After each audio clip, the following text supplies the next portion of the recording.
Alright. Welcome back to Nick Lenz's Comic Corner, Classic Lesson Known Classic. This is episode number 2843, Doubleshot number 2737. Yeah, this one we're discussing the Trial of Superman story arc. Yeah, which is collecting the trade, which collected Superman, the Man of Steel, issues 50-52, Superman Volume 2, issues 106 to 108, Action Comics 716 to 717, and Superman, the Man of Tomorrow number 3. Unlike the last story arc, basically, I covered, which was major one, which was Death of Clark, which was a really bizarre one.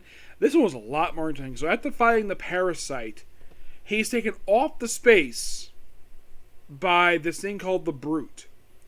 And he's brought before a group of people known as the Tribunal. And his charge? Apparently be involved with the destruction of Krypton, despite the fact there's no evidence to support that at all. And he's like, that happened before I was born. Technically happened when he was a baby, but still. Yeah, I'm like, what evidence have supported? So they try him, and they later they sentence him to death. He's like, this is, of course, he's like kind of partially depowered, thanks to Parasite.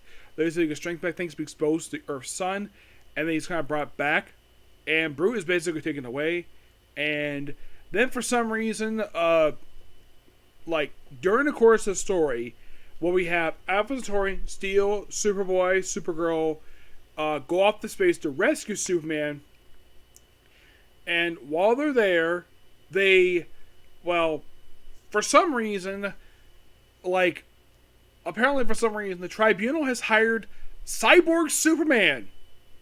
I'm like, wait, aren't you dead? Yeah, he came back in a previous story. Yeah, he's just referred to as the Cyborg. That's what he referred to as, a.k.a. Hank Henshaw. Now, he can't call himself Cyborg Superman anymore because he's not the real Superman. And, then it becomes basically sort of a semi-sequel to Reign of the Supermen because he's the main bad guy again. Oh, also Redicare involved in this too. So they fight him, and then of course Superman's like, "You want to try someone to execute somebody? Here's Cyborg Superman. He destroyed Coal City, killed 7 million people." And you're like, "But we're still gonna execute." He's like, "No, you're not," because he's like, "I reject your law, and I recognize this court. Goodbye, and you cannot stop me." But he has to go back because his new guy named Mope. But he can die anyways. But Cyborg Superman himself is later taken back by the Tribunal to be, instead of being executed, he's experimented on. So, and then one member of the Tribunal basically objects to some stuff the Tribunal Prime is doing, and he gets assaulted for, what the heck? So, Superman fights Tribunal, and Tribunal Prime gets arrested for corruption, violence, and also assaulting fellow member of the Tribunal. And you can almost think, oh, this is a waste of time. But it's an absolute fun story. I absolutely love this thing. This was purely amazing. By the way, we have Louise Simonson doing, of course, Man of Steel. Superman Volume 2 is done by, when it comes up here, because now the Man Tomorrow is done by Roger Stern. Now, Superman is done by Dan Jurgens with Ron Fritz in the artwork. Adventures of Superman is done by Carl Ketzler and Stuart in the artwork. Oh yeah, and also Man Tomorrow, I believe that one's done by Roger Stern.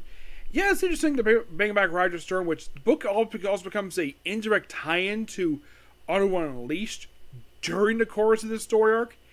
Yes, for some reason, DC thought it a good idea to have a part of this major story for Superman, and it's a tie-in to Underworld Unleashed. I don't know the reason for this. It's just that they decided to do this for some strange reason. And this was also the penultimate tie-in. They had one more after this one. That was basically issue of Robin. Yes, Robin issue 24. And this one with Roger Stern with Tom Grummett. But an excellent story. Like I mentioned, 10 out of 10. I'm also going to be discussing some additional issues here. Yes. I'm also going to be discussing Superman Volume 2, issues 109 to 117. Adventures of Superman 532 to 540. Action Comics 618 to 627. Superman of Steel issues 53 to 62. And Adventures Superman Tomorrow issues 5, basically 4, 5, and 6. And starting with issue 718 for Action Comics, we have the debut of Doubleshot. Yeah, this beautiful muscular woman who basically kind of becomes like who becomes basically a vigilante. She's not around very much in Superman comics. Not really, no. Like, this was her sole appearance. Because she'll return in the miniseries Superman's Nemesis Lex Luthor, and then she popped up for a couple issues of Wonder Woman, and that was it for her. Yeah, her sole appearance in the book, and move over to 53. Where basically the whole thing is about Bilbo Bobowski, basically a regular supporting character in the book. It's all about him.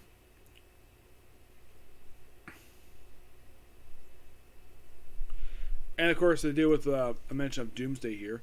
For Superman 109, it's basically like him dealing with a guy named Charlie Graham. Yeah, there's also this whole thing in this book where, in these issues, where Lois is getting a bit jealous of Superman, Clark, because of the Superman stuff, and also the possibility that Laura Lamontis might be into Superman. And also, a friend of theirs gets killed off here in these issues. Yes. And then before we cover that, we have the Team Up Month, which starts with issue 719 of Action Comics, where Superman teams up with Batman. And this continues over in the Man of Steel issue 54, where he teams up with the Spectre. Yes, the Spectre. And then 110, he teams up with Plastic Man. Now, this was pure funny. We have Jared Wood doing the cover writing here. But this book was so funny. Wizard Wings is here too. And Adventure Superman 533, we had him team with Impulse. I'm like, okay, interesting. And then Man Tomorrow teams up with Captain Marvel, though it's known as the Power of Shazam. I'm surprised Jerry Wood didn't co-write this issue, because he was writing the Power of Shazam book. I kind of suspected that it was kind of interesting, but he appeared in book 4. It part of a storyline from Adventure Superman 442, 449, and 522. And then moving on to 720. Yeah, 720 is basically where everything kicks off here as the build-up to the wedding. So, because of Lois being jealous of Clark for being Superman, she leaves him. Takes off her engagement ring, put it on. He does question her about it later on after saving her life, though indirectly, a friend of hers gets killed off here. A guy by the name of Jeb Freeman, yeah, he dies, who saved him. And he's appearing in this book since very early on, since issue 4 of this very book. And then he dies, and they try looking for him, but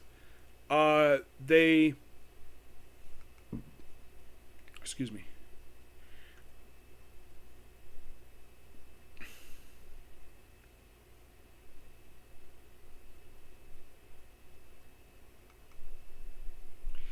Yeah, and the fact that possibly that this guy Jeb may have had a thing for her. And then 111 kind of continues this little plot thread here. And of course, dealing with Vincent Edge. Which, during the course of these issues, in this issue here, like, get this. So, basically, Cat Grant has taken over Vincent Edge's company due to a legal loophole. So he comes like, what are you doing here? I'm in charge. You're fired. I get your job. Security desk in a building. That's that. Yeah, Cat Grant takes over basically WGBS. Yep. Moving on to issue 534, where we have Superman fighting Colin Torkin. Yes. Laura Santos. Yes, a regular recurring villain for this series. Yeah. And basically, this issue sets up a future issue involving return of another character. Yeah, then we have where. Yeah, because Mixie Mistoplick is back for the next few issues. Yep. Starting issue 721. Continues over in issue 756, which was the cover is a homage to DuckTales. Yeah, the cover is a clear homage, like him, yeah, makes see swimming through money like Scrooge McDuck from DuckTales. Why not? Moving on to 112. Basically, Lois gets confronted by Superman over stuff related to the breakup. And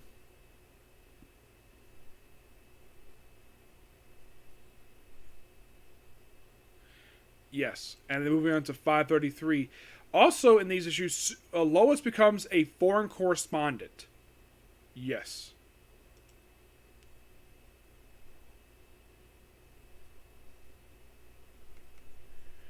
Yeah. To possibly get away from Clark.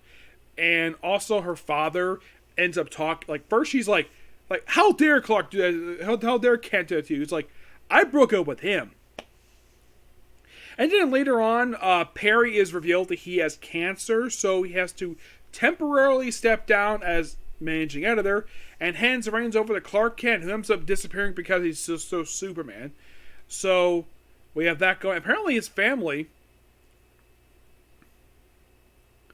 had no idea he had cancer at all until after he discusses with basically his staff. Yeah. And we kind of deal with that here in these issues as a subplot. What Superman does his normal thing of saving people. Lois does the country. And it's issue number 57 basically that comes to a head. Mm-hmm. And then we have this wonderful cover of like Mad About You, where it's basically the cover is a clear future homage to Mr. and Mrs. Smith. Kind of. Yeah. But Lex's on the cover of the issue, but move on to Man Turner 5, where it's or basically the whole thing with issue 5 is that we have the wedding of Lex Luthor and Contessa. Yeah, they finally get married here. She showed up and then they got married. And then we have another storyline, Identity Crisis. It's a quick 4-parter where it's like, it deals with Return of Brainiac. It starts in Adventure Superman 536, continues over in Action Comics 723. Part 3 is Superman season number 58, and it concludes in Superman 114.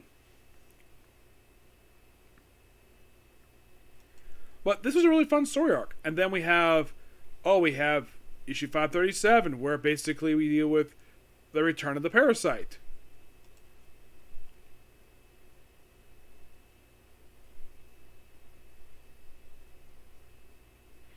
Yeah, so basically it's like a separate thing for Freeman, who calls himself Doc Parasite. Move on to 724 for Action Comics, where he fight up against a guy named Brawl, who sadly dies in this issue thanks to his fight with Superman, which was caused by Lex Luthor. Because of course it does. And then Man of Steel number 59, basically we continue the battle with Parasite. And then Superman 115. This is the issue where Lois leaves Metropolis. And we get the first appearance of Misa,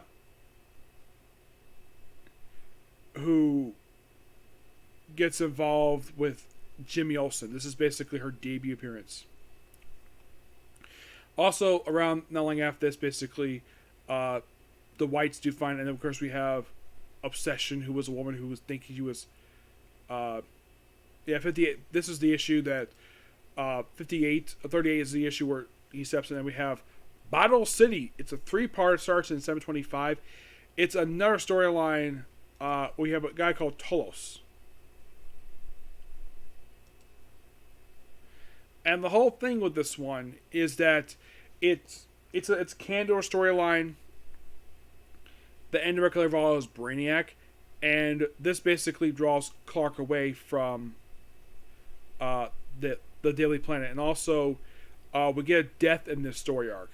Yes, by issue 116, they kill off one character. They kill off Kel Grand. If you don't know who this guy is, you may have heard of his nephew, Lauren Grand, aka Mon-El. The guy who when he first met Superman, thought he was his brother. And moving on to Man of Steel number 6. We have Superman fighting this creature known as the Jackal. Which second one? And then we have Avenger Superman 539, where he fights basically a version, basically fights another Man of Steel named Autonomy. Yeah, and this is the character Jack Kirby created for his run for Jimmy Olsen, and this was kind of his return to comics. Yeah, this was kind of his return-ish. I would say this is probably his first post-Christ appearance of the character. And then we have 726, where basically we deal with a new character named Barrage, who actually debuted in the second annual. This is his return in the book. Yep. And I move on to Superman, the Man of Steel 61, where we debut a new character named Riot, who is a relative of Frankenstein. Yeah, it's like basically the best way to describe some of these new characters. It's like, ooh, we're going to debut something soon. And then we finally, for the last few issues we're discussing here, for issues Superman Volume 2 117, Avengers Superman 540, and Superman the Man of Steel 62. These are all parts of the final Night crossover. Yes. Where we also have, in the course of the storyline, where Perry White gets this game with a guy named Derek Armstrong, who's sort of a conservative reporter, but the articles he writes, according to Perry White, are utter garbage, and he calls out the publisher in his office over this. Like, he's basically in his hospital bed, just reading the paper, being relaxed, and then he sees Derek Armstrong's articles published in the paper, and he's not happy. Oh, and the owner this time is, the publisher is Franklin Stern.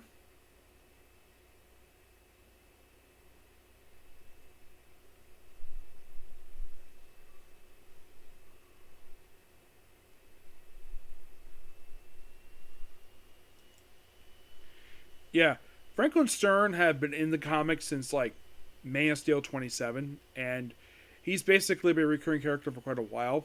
At some point, he will be dropped from the books. Oh, and here's the thing, in Man of Tomorrow, he only appeared in that book for one issue. He mostly appeared in other Superman books. And apparently he's named after DC editor Roger Stern. Yep. Yes. And of course, the whole thing is it was a Sun Eater. Does Derek Lee, and of course, issue 540 is debut new character named Pharaoh. Yes, this is debut of the post-Zero version of this character. Yes, he's a member of Legion of Superheroes. The original one, Pharaoh Lad, he debuted back in Adventure Comics number 346. He died in 353. He was around for just for about a year. He's Jim Shooter creation. Then his brother took over. So 534, and the one that appeared post-Crisis, post-Zero, was the original one. Yeah, it's a new version of the original one. And if you're curious, you hear more Superman comics? He appeared in a few. Because of the whole Zero, so that's the reason why they had him show up here first. Yeah, and to do with the Sun Eater, and then the final issue discussed here is issue 62, where it's like, yeah, of restoring power in Metropolis, and apparently the finale for this storyline is dealt with in Final Night. Really enjoyed these issues overall. Had a lot of fun reading these things. Now, we're getting close. We're like, I would say we're probably about halfway through with the diamond numbering. Yes. There will be a point where, once again, basically, I'd be skipping a lot of issues, but it probably happen next time. Yep. But yeah, that's been pretty much that particular review. Please be sure to like, comment, subscribe, turn notifications, and do not hit the like button.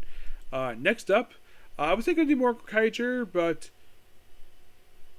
I'm going to do One Piece next. Get that out of the way so I can get that and Fairy Tail, and then just so tomorrow I can just work on, I can focus on other stuff and have more of this other anime. I have one anime to worry about.